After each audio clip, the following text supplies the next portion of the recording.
Hello guys, in this video we'll just discuss the whole node setup that we created to basically texture this desert. Just so you know the mechanism of how this works, I combined the light color with the dark color, and for that I use a Fresnel, basically just add more contrast. But it is simply that if you see a circle, basically most of the time the reflections on the edges of that sphere, actually not circle, on the edges of the sphere will be more intense.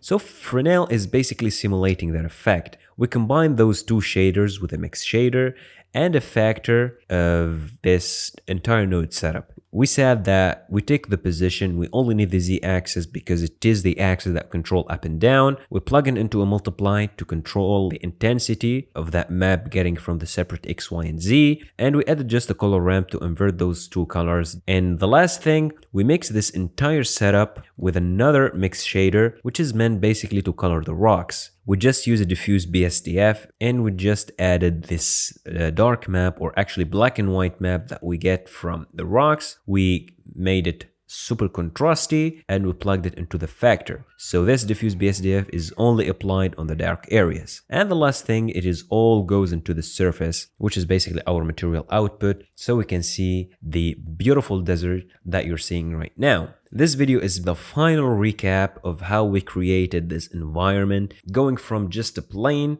to displacing it and finally texturing it. And in the next couple of videos, we will focus a little bit more on how to optimize the scene, add more details like sky, some dust, some background elements. See you in the next video where we will start basically preparing it for the final render.